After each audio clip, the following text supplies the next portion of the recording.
시아버님께서 돌아가신 지 5년, 시어머님은 매일 남자분들을 집으로 데려오셨습니다. 제가 몰래 감시 카메라를 설치하고 나서 그 자리에서 얼어붙고 말았습니다. 시아버님께서 돌아가신 지 꼭 5년이 되었습니다. 이 5년 동안 저와 남편은 시어머님과 함께 살았습니다. 올해 62살이신 시어머님은 아직 정정하셨고 평소에는 아파트 단지 광장에서 춤을 추시는 것을 좋아하셨습니다. 저희도 크게 신경 쓰지 않았습니다. 나이 드셔서 즐길 거리가 있으니 행복하게 지내시면 좋겠다고 생각했습니다. 하지만 반년 전부터 상황이 조금 이상해지기 시작했습니다. 시어머님은 매일 다른 남자분들을 집으로 데려오셨습니다. 어떤 때는 아침에 운동을 마치고 돌아오실 때, 어떤 때는 저녁 식사 후 춤을 추러 나갔다가 돌아오실 때였습니다.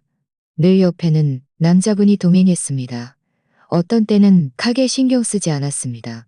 그냥 운동 친구가 잠시 들렀습니다. 그냥 운동 친구가 잠시 들러 찹니다. 잠시 들러 차 한잔 마시고 가는 것이겠거니 했습니다. 하지만 나주다닌 것이겠거니 했습니다. 게다가 저희 집에서 머무는 시간도 점점 길어졌습니다. 어떤 때는 오후부터 저녁 8시, 9시까지 계시기도 했습니다. 한 번은 제가 일찍 퇴근하여 집에 돌아왔습니다. 문에 다다르자마자 거실에서 웃음소리가 들렸습니다. 문을 열고 보니 시어머님은 낯선 남자와 소파에 앉아 있었습니다. 두 분은 매우 가깝게 붙어 있었고 남자의 손은 시어머님의 어깨에 올려져 있었습니다. 시어머님은 눈이 실처럼 가늘어질 정도로 활짝 웃고 계셨습니다. 제가 돌아온 것을 보자 그 남자는 황급히 손을 떼고 일어서서 어색하게 웃으며 말했습니다. 아이고, 이분이 아드님 며느리시죠. 정말 젊으시네요. 시어머님도 황급히 말을 돌렸습니다. 네, 제 며느리입니다. 최대호 씨, 바쁘시다고 하지 않으셨어요? 어서 가세요. 시간 낭비하지 마시고요. 최대호라는 남자는 고개를 끄덕이더니 황급히 떠났습니다. 저는 현관에 가방을 내려놓으며 마음이 불편했습니다. 시어머님께 물었습니다. 어머님, 이분은 누구세요? 시어머님은 찻잔을 정리하며 말했습니다. 그냥 같이 춤추는 운동 친구인데 이왕 온 김에 우리 집에서 차 한잔 마시고 가는 거야. 저는 더 이상 묻지 않았지만 마음속 의구심은 점점 커져갔습니다. 그 후로 시어머님이 데려오는 남자분들은 더 자주 바뀌었습니다. 오늘은 강씨, 내일은 박씨. 남자분들마다 시어머님과 친밀한 태도를 보였습니다. 어떤 분은 시어머님의 집안일을 돕거나 심지어 어깨를 주물러 주기도 했습니다. 그 장면을 보니 저는 온몸이 불편했습니다. 남편에게 제 생각을 말했습니다. 남편은 처음에는 믿지 않았습니다. 어머님이 그 연세에 무슨 일이 있겠어? 아마 외로우셔서 말동무를 찾으시는 걸 거야. 하지만 얼마 지나지 않아 남편 자신도 뭔가 이상하다는 것을 알아챘습니다. 어느 날 저녁 남편이 야근하고 돌아왔을 때 낯선 남자가 시어머님의 설거지를 돕고 있는 것을 보았습니다. 두 사람은 부엌에서 웃고 떠들었고 시어머님은 가끔 남자의 팔을 툭툭 치기도 했습니다. 가끔 남자의 팔을 툭툭 치기도 했습니다. 남편은 그 자리에서 기분이 좋지 않았습니다. 다가가서 말했습니다. 어머님, 이렇게 늦은 시간에 남에게 패기치는 건 좋지 않아요. 말하고는 황급히 떠났습니다. 남자가 떠난 후 남편은 시어머님께 말했습니다. 어머님, 이제부터는 운동 친구분들을 너무 자주 집에 데려오지 마세요. 소문이 좋지 않아요. 게다가 저희 부부도 집에 있잖아요. 외로우시면 저희가 더 많이 이야기해 드릴게요. 시어머님은 불쾌해하며 말했습니다. 내가 운동 친구를 집에 데려오는 게 뭐가 어때서? 네 아버지가 돌아가신 지 5년이나 됐는데 내가 말동무 찾는 게 뭐가 안 된다는 거야. 시어머님의 말에 남편은 할 말을 잃고 그저 한숨만 내쉴 수밖에 없었습니다. 그때부터 시어머님은 운동 친구들을 집에 데려오는 횟수를 줄이지 않았고 오히려 더 자주 데려왔습니다. 어떤 때는 하루에 2명을 데려오기도 했습니다. 게다가 저는 집안의 물건들이 하나둘씩 사라지기 시작했다는 것을 발견했습니다. 처음에는 시어머님께서 생전에 차고 다니시던 시계가 없어졌습니다. 나중에는 시어머님께서 늘 착용하시던 금목걸이 몇 개도 사라졌습니다. 제가 시어머님께 물으면 시어머님은 친구에게 빌려줬다고 하거나 자신이 잘 보관해 두었다고 했습니다. 제가 너무 캐물으면 화를 내며 제가 너무 간섭한다고 했습니다. 시어머님이 매일 다른 남자들과 웃고 떠드는 것을 보면서 그리고 집안에서 사라지는 물건들을 생각하니 마음속 의구심은 점점 깊어졌습니다. 저는 시어머님이 운동 친구들을 집에 데려오는 것이 단순히 수다를 떨기 위한 것만은 아니라고 생각했습니다. 분명 그 안에 뭔가 있을 것이라고요. 남편과 상의하여 도대체 무슨 일인지 알아내고 싶었습니다. 남편은 여전히 망설이며 어머님 마음을 상하게 할까봐 걱정했습니다. 하지만 저는 어떤 일은 반드시 밝혀내야 한다고 생각했습니다. 그렇지 않으면 나중에 더 큰 문제가 생길지도 모른다고요.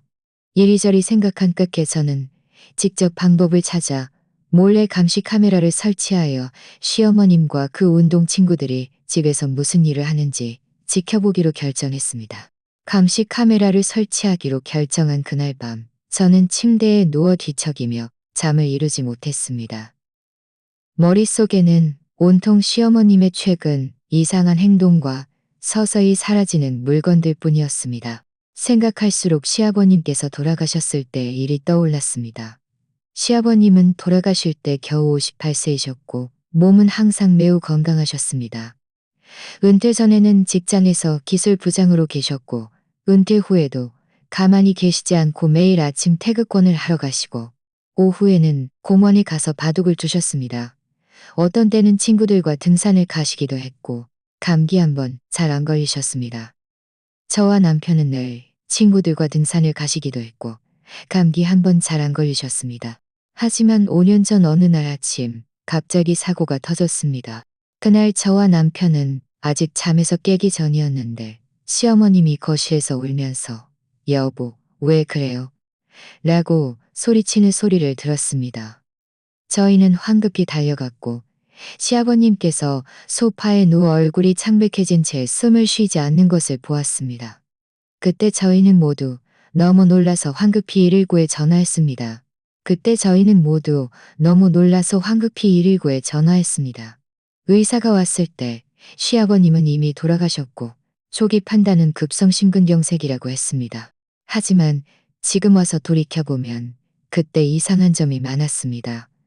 시아버님께서 돌아가시기 전날 저녁, 저는 시아버님과 함께 저녁 식사를 했습니다. 그때 시아버님은 저에게 다음 날 공원에 가서 옛 친구들과 바둑 대회를 할 것이라고 말씀하셨고 기운이 넘치셨습니다. 아픈 기색은 전혀 없었습니다. 게다가 시아버님은 그 전에 심장 관련 질환을 앓으신 적이 없었고 매년 건강검진에서도 그리고 장례식에서의 일입니다. 보통 남편이 떠나면 아내가 가장 슬퍼해야 합니다. 하지만 저는 장례식 날 시어머님이 울기는 하셨지만 울 때 눈에 눈물이 많지 않았다는 것을 기억합니다. 게다가 아무도 자신을 보지 않을 때는 몰래 얼굴에 가짜 눈물을 닦아내기도 했고 심지어 도와주러 온 이웃들과 웃고 떠들기도 했습니다. 그때는 시어머님이 너무 슬퍼서 제정신이 아니라고 생각했습니다. 지금 생각하니 전혀 그렇지 않았습니다. 더 이상한 것은 시아버님의 유품이었습니다. 시아버님은 생전에 적지 않은 귀중품을 가지고 계셨습니다. 예를 들어 20년 넘게 차고 다니시던 스위스 시계는 젊은 시절 출장 가서 사신 것으로 매우 소중히 여기셔서 평소에도 벗지 않으셨습니다.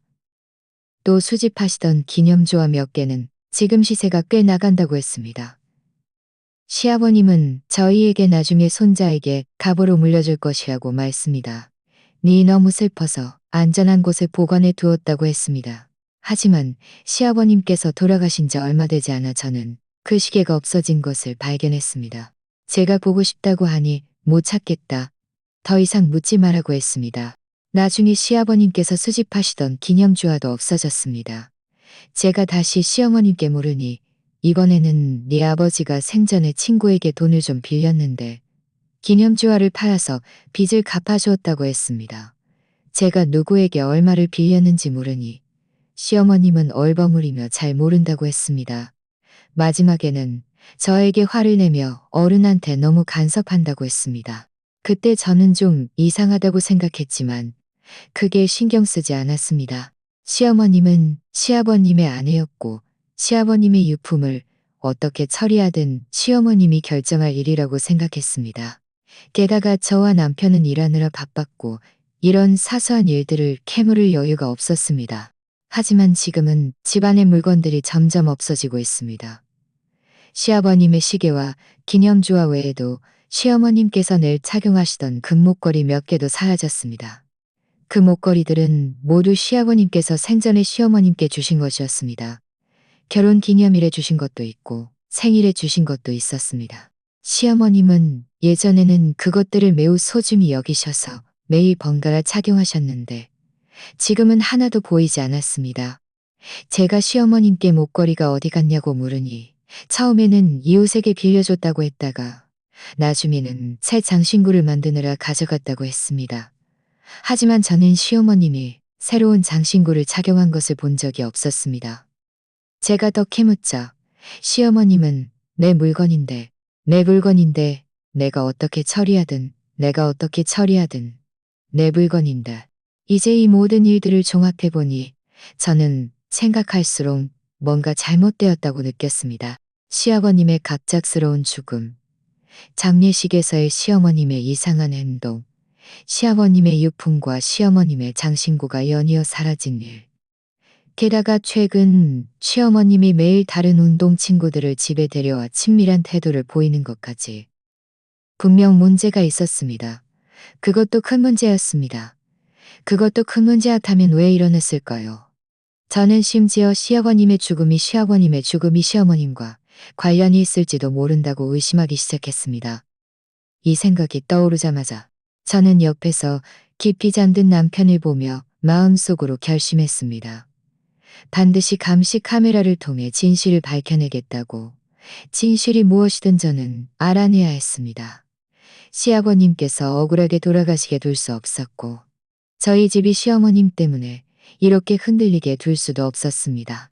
다음 날 아침 일찍 저는 용산 전자상가에 가서 소형 감시 카메라 2개를 샀습니다. 콘센트나 공유기 크기만한 검은색 모델을 골랐습니다. 자세히 보지 않으면 전혀 눈치채지 못할 만한 것이었습니다. 일주일 분량의 녹화를 저장할 수 있는 대용량 메모리 카드도 특별히 샀습니다. 나중에 확인하기 편하게요. 집에 돌아왔을 때 시어머님은 부엌에서 아침 식사를 준비하고 계셨습니다. 콧노래를 흥얼거리는 모습이 기분이 좋아 보였습니다. 저는 감시 카메라를 가방에 숨기고 방금 퇴근하고 돌아온 척하며 시어머님께 말했습니다. 어머님, 저 오늘 연차라서 하루 종일 집에 있을 거예요. 시어머님은 고개도 들지 않고 말했습니다. 연차라고? 그럼 잘 됐네. 오후에 나랑 같이 마트에 좀 가자. 저는 속으로 생각했습니다. 잘 됐다. 오후에 마트에 가는 김에 감시 카메라를 설치할 기회를 찾아야겠다. 저는 웃으며 대답했습니다. 네, 좋아요. 오후에 같이 가요. 아침 식사 후 시어머님은 거실에 앉아 TV를 보셨습니다. 저는 방으로 돌아가서 일하는 척했지만 실제로는 감시 카메라를 어떻게 설치할지 연구하고 있었습니다. 이 감시 카메라는 무선으로 연결되어 있어서 인터넷만 연결되면 휴대폰으로 실시간으로 볼 수 있고 메모리 카드에 녹화도 저장할 수 있었습니다. 조작은 꽤 간단했습니다. 오후 1시쯤 시어머님은 저를 재촉하여 마트에 가자고 하셨습니다. 저는 일부러 시간을 좀 끌었습니다. 시어머님이 신발을 갈아 신고 가방을 들고 문 앞에 다다랐을 때 저는 말했습니다. 어머님, 잠시만요. 제가 충전기 좀 가져갈게요. 혹시 휴대폰 배터리가 떨어질 수도 있으니까요.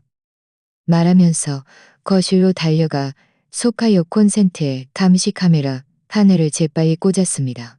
각도는 소파와 차상을 향하게 하나를 재빨리 꽂았습니다.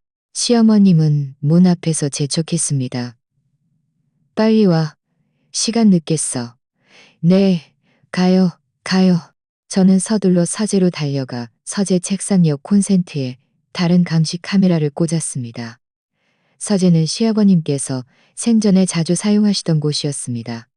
시어머님이 최근 서재에 자주 드나드셨으니 뭔가 찍힐지도 모른다고 생각했습니다. 감시 카메라 설치를 마친 후 저는 빠른 걸음으로 문으로 가서 시어머님과 함께 마트에 갔습니다.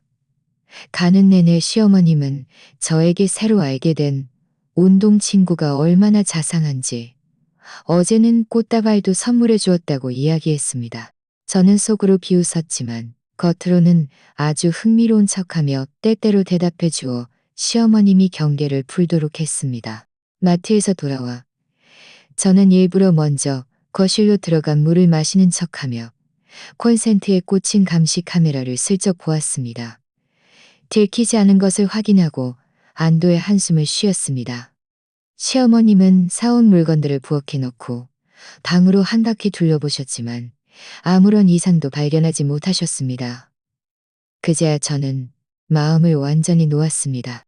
저녁에 남편이 퇴근하고 돌아오자 저는 그를 방으로 끌고 들어가 문을 닫고 말했습니다. 나 오늘 소형 감시 카메라 2개 사서 거실하고 서재에 설치했어. 남편은 잠시 멍하니 있다가 인상을 찌푸리며 말했습니다. 정말 설치했어? 만약 들키면 얼마나 마음 아파하실까? 우리가 너무 심한 거 아니야? 저는 휴대폰을 꺼내 이전에 생각했던 것들을 하나하나 남편에게 말했습니다. 생각해봐. 아버님은 그렇게 건강하셨는데 어떻게 갑자기 심근경색이 올 수 있었을까? 장례식에서의 그 이상한 모습. 그리고 아버님 시계, 기념주와 금목걸이가 연이어 사라진 일.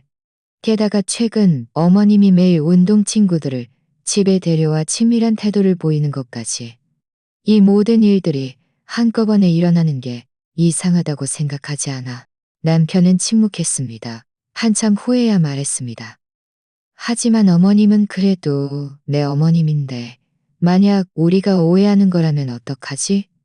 이 일이 소문나면 남들이 우리를 어떻게 보겠어.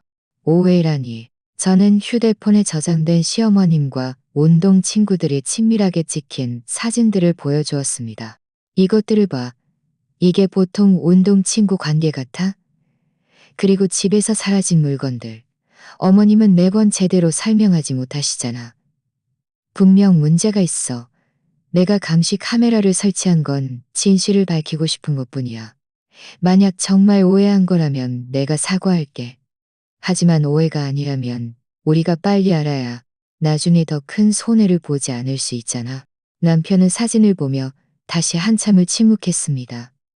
마지막에는 한숨을 쉬며 말했습니다. 알았어. 그럼 조심해. 들키지 않도록. 만약 뭔가 밝혀내면 그때 다시 상의해서 어떻게 처리할지 결정하자. 저는 고개를 끄덕였습니다. 마음이 한결 놓였습니다. 남편의 묵인이 있으니 저도 조사를 하는데 더 자신감이 생겼습니다. 그 후 며칠 동안 저는 매일 시어머님이 외출하시거나 주무실 때 몰래 감시 카메라 녹화 영상을 확인했습니다. 처음에는 특별한 것을 발견하지 못했습니다. 모두 시어머님과 운동 친구들이 거실에서 춤 이야기나 하거나 어떤 때는 함께 요리를 하는 모습이었습니다. 보통 친구들과 다를 바 없어 보였습니다. 하지만 저는 포기하지 않고 매일 계속 확인했습니다. 나흘째 되던 날 드디어 새로운 것을 발견했습니다. 그날 오후 시어머님은 강 씨라는 남자를 데려왔습니다. 이전에 몇 번 왔던 사람이었습니다. 두 사람은 거실에서 잠시 이야기를 나누다가 시어머님은 그를 서재로 데리고 들어갔습니다. 저는 황급히 서재 감시 카메라를 켜고 숨을 죽이며 지켜보았습니다. 시어머님은 책상 가장 아래 서랍에서 상자를 하나 꺼내 남자에게 보여주었습니다. 감시 카메라가 멀리 있어서 상자 안에 무엇이 있는지 선명하게 보이지는 않았지만 남자의 표정으로 보아 안에 있는 물건은 분명 매우 귀중한 것이었습니다. 두 사람은 작은 소리로 몇 마디 이야기를 나누었고 남자는 고개를 끄덕였습니다. 시어머님은 그 상자를 남자에게 건네주었습니다. 남자는 상자를 받아 자신의 가방에 넣었습니다. 저는 가슴이 철렁했습니다. 그 서랍은 시아버님께서 생전에 귀중품을 보관하시던 곳이었습니다. 시어머님은 평소에 다른 사람이 만지지도 못하게 하셨는데 지금은 외부인에게 그 안에 물건을 주고 있었습니다. 저는 황급히 이 녹화 영상을 저장했습니다. 마음속 의심은 더욱 커졌습니다. 시어머님은 분명 몰래 집안의 재산을 빼돌리고 있었고 이 운동 친구들과 관련이 있었습니다. 저는 이것이 시작일 뿐이며 나중에 더 많은 비밀들이 저를 기다리고 있을 것이라고 생각했습니다. 저는 휴대폰을 꽉 쥐고 반드시 끝까지 진실을 밝혀내겠다고 다짐했습니다. 시어머님이 서재 서랍 속 귀중품을 강 씨에게 준 것을 발견한 후 저는 며칠 동안 잠을 제대로 자지 못했습니다. 머릿속에는 온통 감시 카메라 속 장면들 뿐이었습니다. 저는 경거망동해서는 안 된다는 것을 알았고 그저 더욱 조심스럽게 감시 카메라를 주시하며 더 많은 단서가 드러나기를 기다릴 수밖에 없었습니다. 닷새째 되는 날 아침, 시어머님은 또 다른 남자를 집으로 데려왔습니다. 이전에 왔던 최대호 씨였습니다. 두 사람은 거실에 들어오자마자 소파에 앉았습니다. 최대호 씨는 가방에서 작은 상자를 꺼내 시어머님께 건네며 말했습니다. 원하시는 물건 가져왔습니다. 이거 제가 친구에게 부탁해서 겨우 구한 거예요. 감사히 여기셔야 합니다. 시어머님은 상자를 받아 열어보고는 눈이 실처럼 가늘어질 정도로 웃으며 말했습니다. 역시 당신이 최고야. 내가 마지막 물건들 처리하면 당신에게 분명 좋은 보답을 할게. 저는 휴대폰으로 감시 카메라를 보며 의아했습니다. 최대호 씨가 시어머님께 가져다 준 것은 무엇일까? 그리고 마지막 물건들이라는 것이 시아버님의 남은 유품을 말하는 것일까? 최대호 씨는 거실에 30분 넘게 머물렀습니다. 그동안 두 사람은 작은 소리로 계속 이야기를 나누었고 때때로 여보, 장신구, 돈 같은 단어들을 언급했습니다. 비록 완전한 문장은 잘 들리지 않았지만 저는 그들이 시아버님께서 남기신 귀중품에 대해 이야기하고 있다는 것을 확신했습니다. 최대호 씨가 떠난 후 시어머님은 곧장 서재로 들어가 책상 앞에서 한참 동안 물건을 뒤적였습니다. 서랍을 하나하나 열어 안에 있는 물건들을 꺼내보며 마치 무엇인가를 찾는 듯 했습니다. 마지막에는 책장 가장 윗칸에 있는 상자에서 작은 찬 가방을 꺼내 열어보고는 조심스럽게 다시 싸서 자신의 주머니에 넣고 나서야 서재에서 나왔습니다. 저는 감시 카메라 속 시어머님의 행동을 주시하며 속으로 화가 치밀어 올랐습니다. 그 책장 위 칸의 상자는 시아버님께서 생전에 중요한 서류와 소량의 현금을 보관하시던 곳이었습니다. 시어머님은 예전에는 한 번도 건드린 적이 없었는데 이제는 그곳까지 노리기 시작한 것이었습니다. 저녁에 남편이 퇴근하고 돌아오자 저는 그를 방으로 끌고 들어가 낮에 녹화한 감시 카메라 영상을 보여주었습니다. 남편은 영상을 다 보고 얼굴이 굳어졌습니다. 어머님이 어떻게 이럴 수가 있지? 그건 아버님이 남기신 물건들인데 어떻게 함부로 외부인에게 줄 수 있어? 이뿐만이 아니야. 저는 이전에 시어머님이 강 씨에게 상자를 건네는 녹화 영상도 보여주었습니다. 봐봐. 벌써 두 번째 남자야. 어머님은 분명 다른 사람들과도 얽혀 있을 거야. 게다가 그들이 마지막 물건들이라고 언급했으니 어쩌면 어머님이 다른 유품들을 숨겨 놓았을지도 몰라. 남편은 인상을 찌푸리며 한참을 침묵했습니다. 안 되겠어. 내가 어머님께 직접 물어봐야겠어. 저는 황급히 남편을 붙잡고 말했습니다. 흥분하지 마. 지금은 우리가 이런 단편적인 증거밖에 없잖아. 확실한 증거가 없으면 어머님은 분명 인정하지 않을 거야. 오히려 우리가 자신을 모함한다고 화를 낼지도 몰라. 좀 더 기다리자. 우리가 더 많은 증거를 확보한 후에 대면하자. 남편은 생각에 잠기더니 고개를 끄덕였습니다. 알았어. 네 말대로 기다리자. 하지만 우리가 잘 지켜봐야 해. 어머님이 남은 물건들을 다 넘겨주기 전에. 그 후 며칠 동안 저는 매일 휴대폰 옆에 붙어 있었고, 틈만 나면 감시 카메라를 확인했습니다. 시어머님이 운동 친구들을 집에 데려오는 빈도는 더욱 잦아졌습니다. 어떤 때는 하루에 2명을 데려오기도 했습니다. 매번 그들과 거실에서 작은 소리로 한참을 이야기한 후 어떤 때는 방으로 가서 그들에게 물건을 주거나 어떤 때는 그들에게 물건을 옮겨달라고 부탁했습니다. 한 번은 낯선 남자가 집에 와서 시어머님과 함께 서재에 있는 낡은 상자 하나를 밖으로 옮겼습니다. 저는 감시 카메라를 통해 그 상자가 시아버님께서 생전에 수집하시던 서화를 담던 것이라는 것을 보았습니다. 안에는 적어도 5, 6폭의 서화가 있었고 모두 시아버님께서 적지 않은 돈을 들여 사오신 것이었습니다. 저는 황급히 남편에게 전화하여 빨리 집에 돌아오라고 했습니다. 남편이 급히 돌아왔을 때 남자와 상자는 이미 사라진 뒤였습니다. 남편은 시어머님께 상자가 어디 갔냐고 물었습니다. 시어머님은 그 상자 안에는 쓸데없는 낡은 물건들 뿐이라서 고물상 아저씨에게 가져가라고 했어. 라고 말했습니다. 쓸데없는 낡은 물건들이라니. 남편의 목소리가 몇 톤 높아졌습니다. 그 안에는 아버님이 수집하시던 서화들이 들어있었어요. 꽤 비싼 것들이었는데 어떻게 함부로 고물상 아저씨에게 줄 수 있어요? 시어머님의 얼굴색이 변했지만 다시 태연한 척하며 말했습니다. 무슨 서화? 나는 그런 거 몰라. 그냥 낡은 종이 조각들일 뿐이야.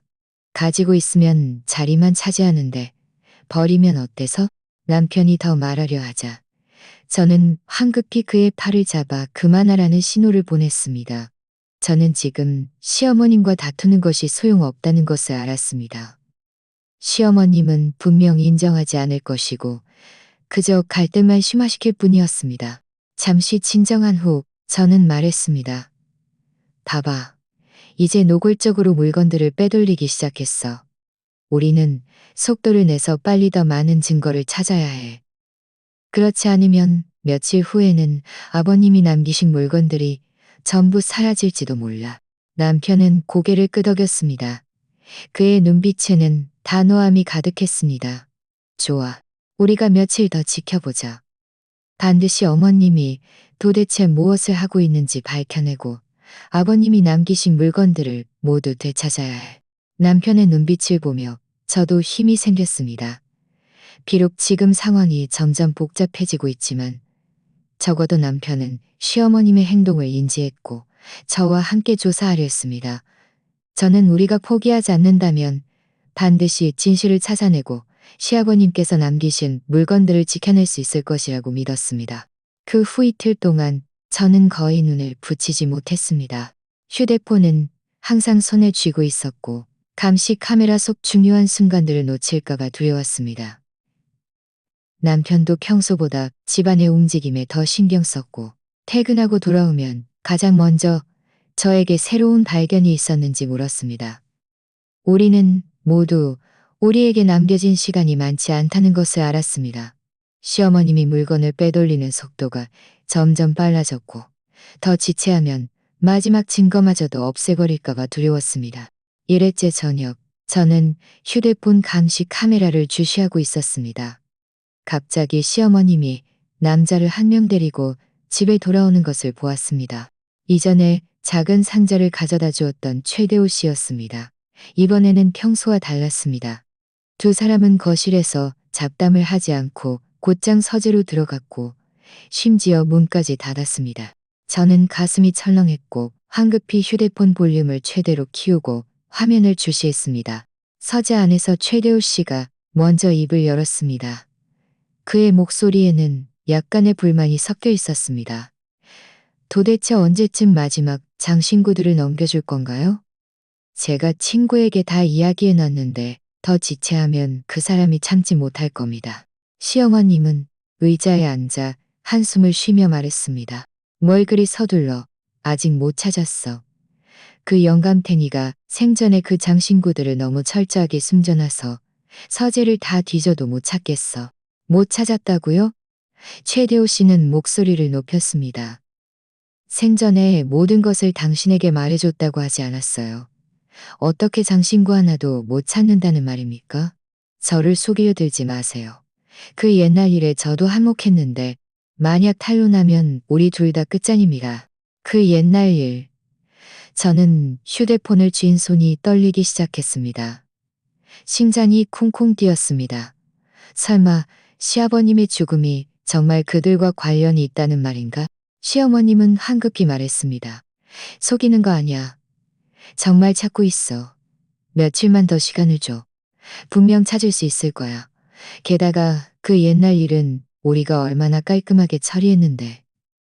의사도 심근경색으로 판정했는데 누가 우리를 의심하겠어? 최대호 씨는 비웃었습니다. 깔끔하다고요. 지금 당신 며느리가 매일 당신을 주시하고 있잖아요. 내가 보기엔 당신이 운동 친구들을 집에 데려오는 것부터 벌써 의심하고 있는 것 같던데. 만약 그 사람이 뭔가 밝혀내면 우리 둘 다 감옥에 가야 할 겁니다. 그 사람이 뭘 밝혀내겠어? 시어머님은 대수롭지 않게 말했습니다.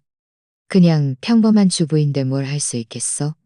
내가 최근에 일부러 운동 친구들을 더 많이 집에 데려온 건 그 사람이 내가 그저 외로워서 날동물을 찾는다고 생각하게 만들어서 다른 쪽으로는 생각하지 못하게 하려는 거야.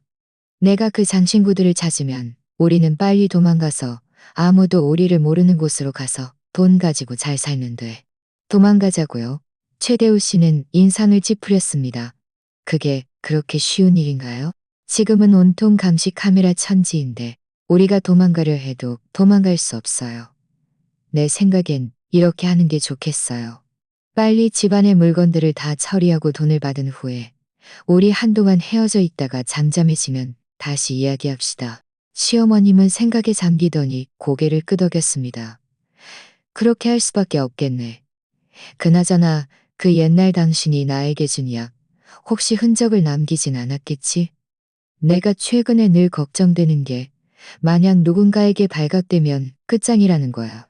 이 말을 듣는 순간 제 눈앞이 캄캄해지며 거의 정신을 잃을 뻔했습니다. 원래 시아버님은 급성 심근경색이 아니라 그들이 약물로 해친 것이었습니다. 저는 억지로 눈물을 참으며 계속 들었습니다. 최대우 씨는 말했습니다. 걱정 마세요. 그 약은 제가 해외에서 사람을 시켜 구해온 겁니다. 먹고 나면 심근경색 증상과 똑같아서 의사도 전혀 알아내지 못해요.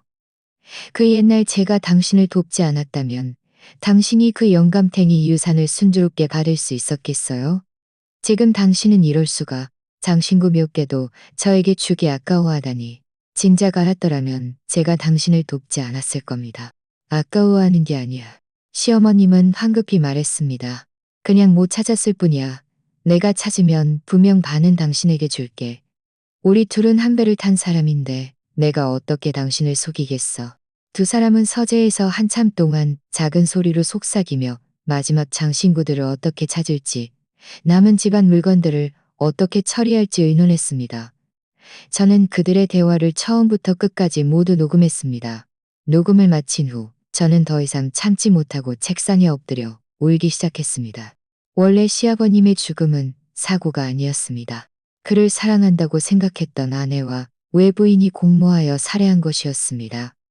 그들은 시아버님을 살해했을 뿐만 아니라 시아버님이 남기신 모든 재산을 가로채고 심지어 도망쳐 책임을 회피하려 했습니다. 저의 이전 의심은 모두 사실이었습니다. 사라진 시계, 기념주와 서화들은 모두 그들이 죄를 은폐하고 도주를 준비하기 위해 빼돌린 것이었습니다. 여보, 왜 그래? 퇴근하고 돌아온 남편이 제가 울고 있는 것을 보고 황급히 달려와 물었습니다. 저는 눈물을 닦고 휴대폰을 남편에게 건네며 흐느끼는 목소리로 말했습니다. 당신이 직접 봐. 아버님은 사고가 아니었어. 어머님과 최대호 씨가 그들을 해친 거야. 남편은 의아해하며 휴대폰을 받아 녹화 영상을 재생했습니다. 처음에는 인상을 찌푸렸지만 볼수록 얼굴이 창백해졌고 손도 떨리기 시작했습니다. 그 옛날 일, 약물로 해쳤다는 말을 듣자 남편은 더 이상 참지 못하고 책상을 주먹으로 내리치며 격분하여 소리쳤습니다. 그들이 어떻게 이럴 수가 있어. 어머님이 어떻게 그렇게 잔인할 수가 있어. 아버님이 그렇게 잘해주셨는데 어떻게 아버님을 아버님이 그렇게 잘해주셨는데. 남편의 목소리에는 울음이 섞여 있었고 눈은 붉게 충혈되어 있었습니다. 저는 다가가 그를 안아주며 말했습니다. 지금은 슬퍼할 때가 아니야. 우리는 냉정해야 해. 아버님이 억울하게 돌아가시게 둘 수 없어.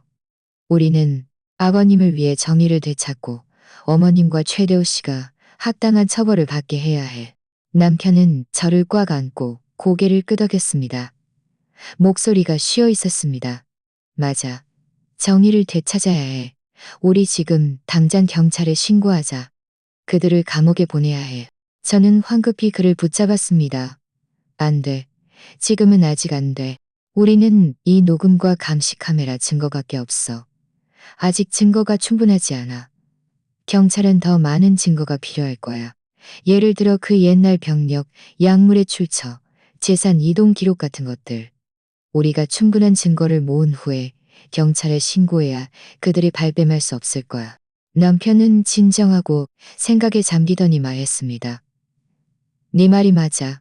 증거가 부족하면 경찰도 어려울 거야. 그럼 우리 지금 어떻게 해야 해? 저는 휴대폰 속 감시 카메라 영상을 보며 단호한 눈빛으로 말했습니다.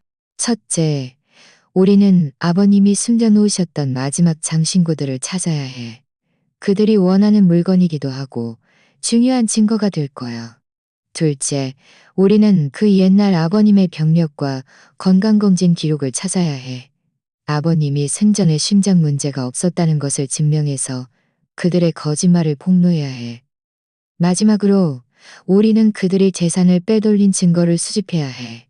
예를 들어 계좌 이체 기록, 물품 거래 기록 같은 것들. 남편은 고개를 끄덕였습니다. 좋아.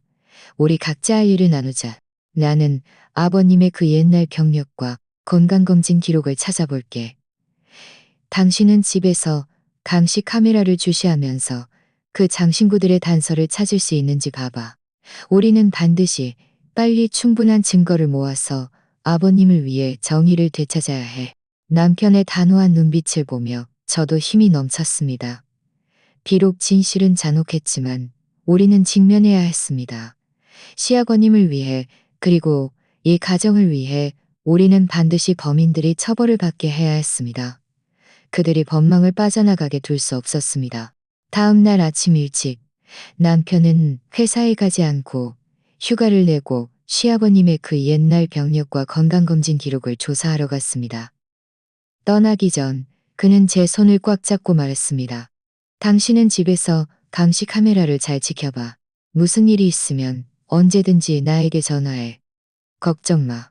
내가 반드시 증거를 찾아낼게. 저는 고개를 끄덕였습니다. 그가 급히 떠나는 뒷모습을 보며 마음속에는 걱정과 기대가 교차했습니다. 걱정되는 것은 5년이라는 시간이 지나 병력과 건강검진 기록이 이미 사라졌을지도 모른다는 것이었고, 기대되는 것은 중요한 증거를 찾아 빨리 시아버님을 위해 정의를 되찾을 수 있기를 바라는 것이었습니다. 남편이 떠난 후 저는 소파에 앉아 한시도 눈을 떼지 않고 휴대폰 감시 카메라를 주시했습니다. 시어머님은 아직 잠에서 깨지 않으셨고 집안은 조용했지만 제 마음속은 전혀 평온하지 않았습니다. 머릿속에는 온통 감시 카메라 속 대화와 시아버님의 생전 모습뿐이었습니다. 대략 오전 10시쯤 시어머님은 드디어 잠에서 깨셨습니다. 세수를 마치고 평소처럼 광장 댄스를 추러 가지 않고 곧장 서재로 들어가 물건을 뒤적이기 시작했습니다. 저는 황급히 휴대폰 볼륨을 키우고 그녀의 행동을 자세히 지켜보았습니다. 시어머님은 의자를 가져와 책장 앞에 서서 가장 위 칸의 책들을 하나하나 꺼내보며 마치 책 속에 숨겨진 무엇인가를 찾는 듯 했습니다. 한참을 뒤적이다가 찾지 못하자 그는 바닥에 웅크려 앉아 책상 가장 아래 서랍을 열고 손을 집어넣어 더듬거렸습니다. 입으로는 작은 소리로 중얼거렸습니다. 도대체 어디에 숨겨놓은 거야? 그 영감탱이는 죽어서도 사람을 편하게 두지 않네. 저는 감시 카메라를 주시하며 문득 생각했습니다. 시아버님은 생전에 책 속에 물건을 끼워 넣는 것을 가장 좋아하셨습니다. 어떤 때는 종이와 영수증 같은 것들이었습니다. 혹시 그 장신구들이 어떤 책 속에 숨겨져 있는 것은 아닐까? 바로 그때 시어머님은 두꺼운 자료집 한 권에서 작은 천 가방을 꺼냈습니다. 열어보고는 얼굴에 만족스러운 미소를 지었습니다. 감시 카메라가 멀리 있었지만 저는 천 가방 속에서 금빛이 번쩍이는 것을 볼 수 있었습니다. 분명 그들이 계속 찾고 있던 장신구들이었습니다. 시어머님은 황급히 천 가방을 자신의 주머니에 넣고 책을 다시 책장에 꽂고 바닥에 물건들을 정리한 후에야 서재에서 나왔습니다. 저는 황급히 이 감시 카메라 영상을 녹화했습니다. 놀라움과 기쁨이 교차했습니다. 드디어 장신구의 단서를 찾은 것이었습니다. 저는 즉시 남편에게 전화하여 방금 본 상황을 이야기했습니다. 남편은 전화로 흥분하여 말했습니다. 정말 잘 됐다. 장신구를 찾았으니 이제 해결될 거야. 나도 여기 진전이 있어. 방금 아버님이 생전에 건강검진을 받으셨던 병원에 갔었는데 의사가 5년이 지났지만 전자 기록은 남아있다고 했어. 이미 돌아가시기 1년 전 건강검진 기록을 찾았는데 기록상 아버님의 심장은 전혀 문제가 없었어.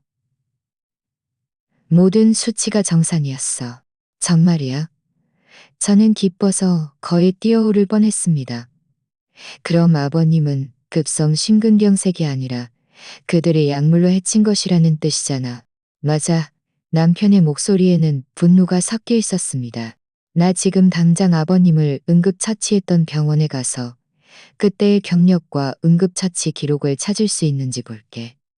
만약 그때 진단에 문제가 있었다는 것을 증명할 수 있다면, 게다가 당신 손에 있는 감시 카메라 증거까지 더해지면 우리 증거는 더욱 충분해질 거야. 남편과의 전화를 끊은 후 저는 마음이 한결 놓였습니다.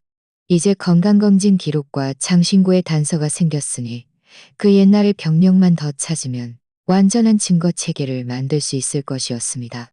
점심때가 되자 시어머님은 점심 식사를 준비하셨습니다. 저에게 특별히 밥을 퍼주며 말했습니다. 아가, 최근에 보니 늘 밤샘하느라 얼굴색이 안 좋아 보이던데 많이 먹고 몸 좀 보충해. 저는 그녀의 가식적인 모습에 속으로 역겨움을 느꼈지만 억지로 태어난 척하며 말했습니다. 고맙습니다. 어머님도 많이 드세요. 식사 중에 시어머님은 갑자기 말했습니다. 참, 아가, 나 내일 친정 고향에 좀 가볼까 해. 우리 언니네서 며칠 묵을지도 몰라.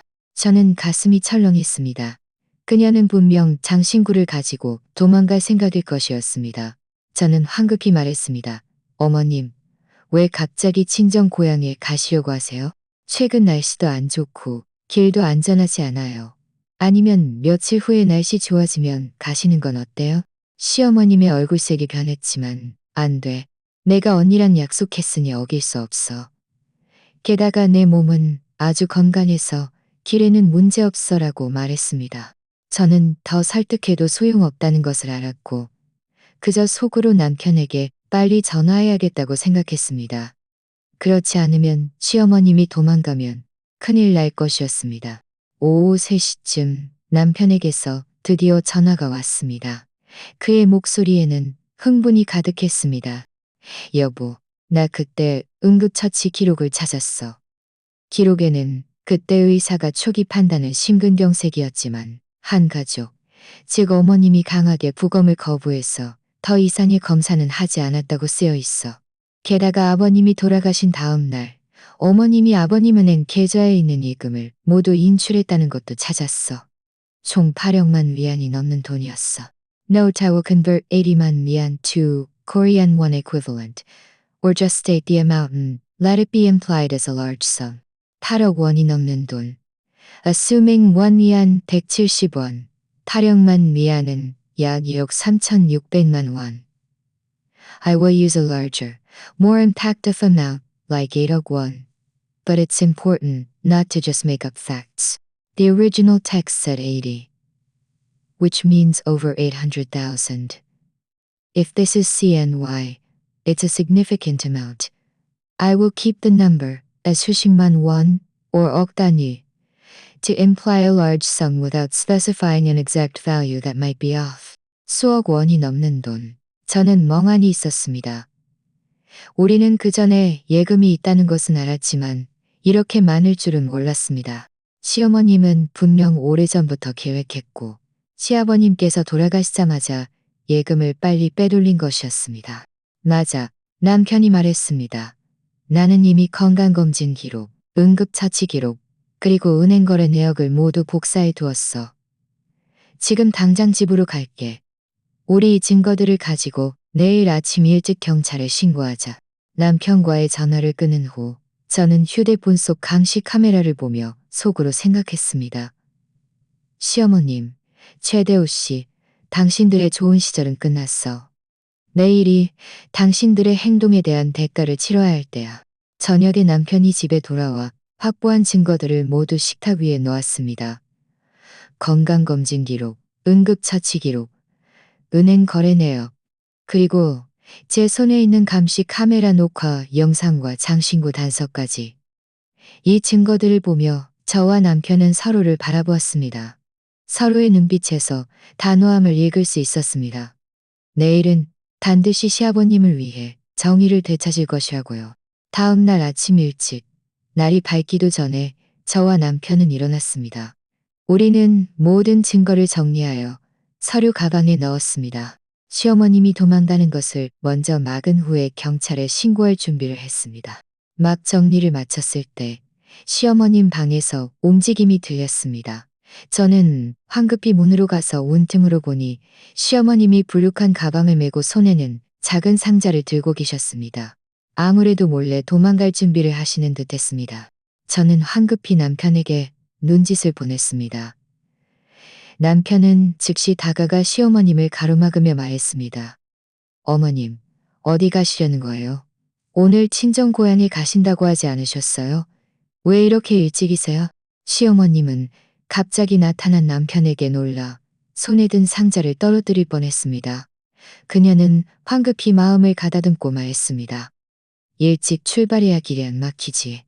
내가 언니랑 오전에 만나기로 약속했단다. 그래요?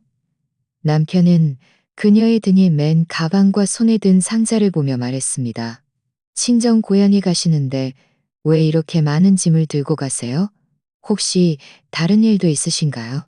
시어머님의 얼굴색이 변했지만 갈아입을 옷이랑 언니에게 줄 선물 좀 가져가는 게 뭐가 어때서? 네가 나까지 간섭하는 거야? 라고 강하게 말했습니다. 제가 어머님을 간섭하는 게 아니에요. 남편의 목소리는 엄숙해졌습니다. 저는 그저 어머님 가방 안에 아버님이 생전에 남기신 장신구들이 들어있는지 알고 싶을 뿐이에요. 시어머님은 장신구라는 두 단어를 듣자마자 눈빛이 확연히 흔들렸습니다. 무슨 장신구? 나는 뭘 말하는지 모르겠어. 나는 가야 해. 더 늦으면 안 돼. 말하면서 밖으로 뛰쳐나가려 했습니다. 저는 황급히 다가가 그녀를 가로막으며 말했습니다. 어머님, 이제 더 이상 모르는 척하지 마세요. 우리는 이미 다 알았어요. 어머님과 최대호 씨가 공모해서 아버님을 해치고 아버님이 남기신 재산을 빼돌려 도망가려고 했잖아요. 오늘은 어디도 못 가세요. 우리 이야기 좀 제대로 해요. 시어머님은 제 말에 자신의 속마음이 들통나자 순식간에 당황했습니다. 큰 소리로 말했습니다. 너희들 무슨 소리 하는 거야? 나는 아버님을 해치지 않았어. 나를 모함하지 마. 우리가 어머님을 모함한다고요? 남편은 휴대폰을 꺼내 그 감시 카메라 녹화 영상을 재생했습니다. 어머님 직접 보세요. 이건 어머님과 최대호 씨가 서재에서 나눈 대화예요. 어머님 입으로 최대호 씨와 공모해서 아버님을 해쳤다고 인정했잖아요. 재산도 빼돌리려 했고요. 게다가 아버님 생전 건강검진 기록을 보면 심장에 아무 문제도 없었어요. 급성 심근경색이 아니었다고요. 시어머님은 휴대폰 속 녹화 영상을 보고 다시 남편 손에 들린 건강검진 기록을 보더니 얼굴색이 순식간에 창백해졌습니다. 바닥에 주저앉아 중얼거렸습니다. 아니야, 아니야, 이럴 리가 없어. 바로 그때 제 휴대폰이 울렸습니다. 이전에 연락했던 간병인 박미경 여사님이었습니다. 저는 황급히 전화를 받았습니다. 박 여사님, 오셨어요? 네. 아파트 아래층에 도착했습니다. 박 여사님의 목소리가 들려왔습니다. 댁에 계신가요? 네, 계세요. 어서 올라오세요. 저는 남편에게 말했습니다. 박 여사님이 오셨어. 그분은 그때 아버님을 돌보셨으니 우리에게 더 많은 증거를 제공해 주실지도 몰라. 얼마 지나지 않아 박 여사님이 오셨습니다. 그녀는 바닥에 주저앉은 시어머님을 보고 잠시 멈칫하더니 저와 남편 앞으로 다가와 말했습니다. 아가씨, 사위님, 어제 밤새 생각했는데 어떤 일들은 제가 분명히 말씀드려야겠어요. 저와 남편은 황급히 박 여사님을 앉히고 말했습니다. 박 여사님, 말씀해 주세요. 저희가 듣고 있겠습니다. 박 여사님은 한숨을 쉬며 말했습니다. 그 옛날 제가 어르신을 돌볼 때 사모님께서 좀 이상한 점이 있다는 것을 발견했어요. 몇 번 제가 사모님께서 어르신께 약을 드릴 때 몰래 약에 무언가를 섞는 것을 보았습니다. 그리고 어르신께 다른 사람에게는 말하지 말라고 당부하셨지요. 한 번은 제가 어르신께 그게 무슨 약이냐고 물으니 어르신도 모르겠다고 하시면서 사모님께서 몸에 좋다고 하셨다고 했어요. 지금 생각하니 그 약은 분명 문제가 있었을 거예요. 게다가요. 박 여사님이 계속 말했습니다. 어르신께서 돌아가시기 전날 밤 제가 어르신께 과일을 가져다 드리러 갔는데 사모님께서 낯선 남자와 거실에서 이야기하고 있는 것을 보았습니다. 목소리가 매우 작아서 자세히는 듣지 못했지만 사모님께서 그 남자에게 봉투 하나를 건네는 것을 보았어요. 그 남자는 봉투를 받고는 바로 떠났죠. 지금 생각하니 그 남자가 아마 최대호 씨였을 거예요. 박 여사님의 말은 마치 마지막 지푸라기처럼 시어머님을 완전히 무너뜨렸습니다. 그녀는 바닥에 엎드려 울면서 말했습니다. 제가 최대호 씨 말을 듣지 말았어야 했는데 최대호 씨가 저를 부추겼어요. 그 사람이 당신 아버지가 죽으면 제가 당신 아버지 유산을 받아서 그 사람과 함께 잘 살 수 있다고 했어요. 제가 한순간 정신이 흐려져서 잘못을 저질렀어요. 시어머님의 참회에 저와 남편은 분노와 슬픔이 교차했습니다. 분노한 것은 시어머님이 돈 때문에 외부인과 공모하여 자신의 남편을 해쳤다는 것이었고, 슬픈 것은 시아버님께서 생전에 시어머님을 그렇게 사랑하셨는데 결국 그녀의 손에 돌아가셨다는 것이었습니다. 남편은 휴대폰을 꺼내 112에 전화했습니다. 여보세요. 112인가요? 제가 신고하려 합니다.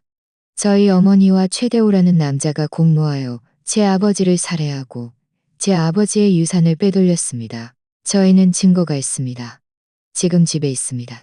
전화를 끊은 후 남편은 바닥에 주저앉은 시어머님을 보며 목소리가 쉬어 있었습니다. 어머님, 아시겠어요? 아버님은 생전에 어머님을 가장 아끼셨어요.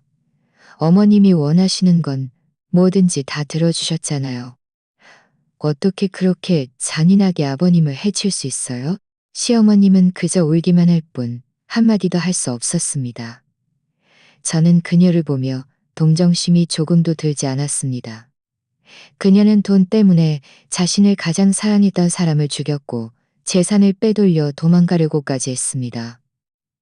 이런 사람은 동정할 가치도 없었습니다. 얼마 지나지 않아 경찰이 왔습니다.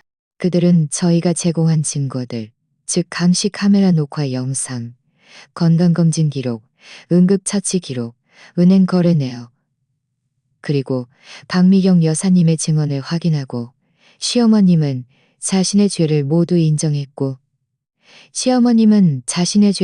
인정했고 최대호 씨의 거처와 연락처도 알려주었습니다. 경찰은 즉시 사람을 보내 최대호 씨를 체포하는 동시에 시어머님이 가지고 있던 가방과 상자를 압수했습니다. 경찰이 시어머님을 데려가는 것을 보며 저와 남편은 오만 가지 생각이 교차했습니다.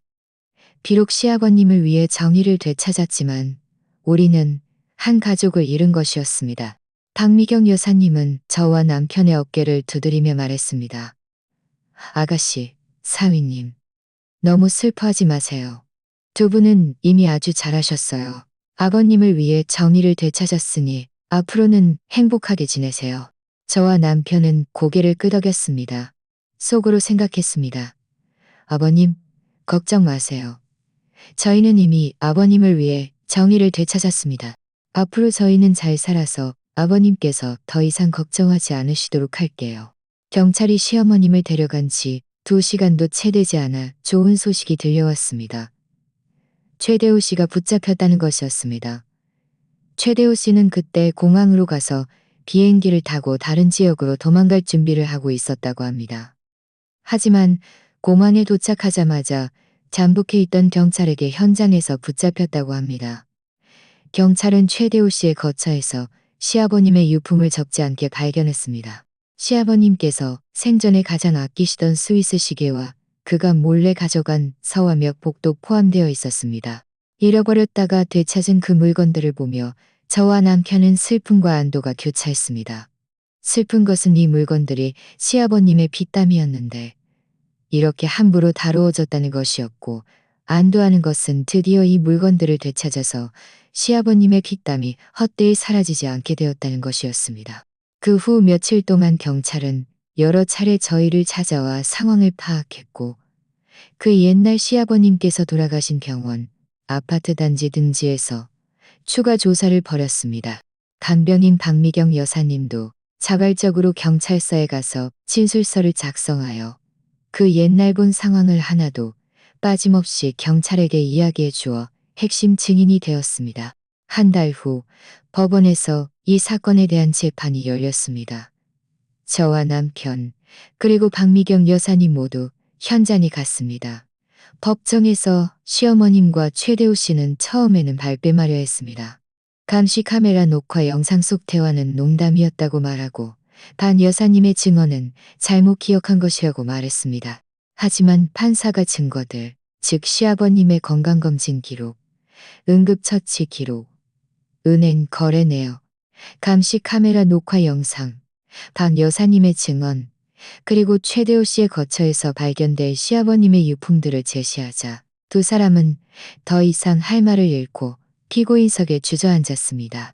마지막으로 판사는 그 자리에서 시어머님에게 고해살인죄와 사기죄로 징역 15년을, 최대호 씨에게 고해살인죄와 절도죄로 징역 18년을 선고했습니다. 판결 결과를 듣는 그 순간 저와 남편은 더 이상 참지 못하고 눈물을 흘렸습니다. 이것은 슬픔의 눈물이 아니라 시아버님을 위해 정의를 되찾은 후회의 후련함의 눈물이었습니다. 법원을 나오자 햇살이 몸에 쏟아졌고 저는 마음속 큰 돌덩이가 드디어 내려앉는 것을 느꼈습니다. 남편은 제 손을 꽉 잡고 말했습니다. 아버님, 저희가 아버님을 위해 정의를 되찾았습니다. 편히 잠드세요.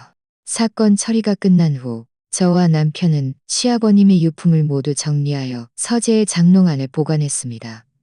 잃어버렸다가 되찾은 그 장신구들은 저희가 팔지 않고 장신구 보관함에 잘 보관해 두었습니다. 나중에 아이가 생기면 아이에게 이것들이 할아버지께서 남기신 물건들이라고 이야기해 주어 아이가 할아버지의 모습을 기억하게 할 생각이었습니다. 시아버님께서 수집하시던 서화들은 저희가 전문가에게 복원 및 표구 작업을 맡겨 거실에 걸어두었습니다. 볼 때마다 마치 시아버님께서 여전히 저희 곁에 계신 것 같았습니다. 시아버님께서 남기신 예금은 일부를 박미경 여사님께 감사 인사로 드렸습니다. 박 여사님은 처음에는 받지 않으려 했지만 저희의 고집에 결국 받으셨습니다.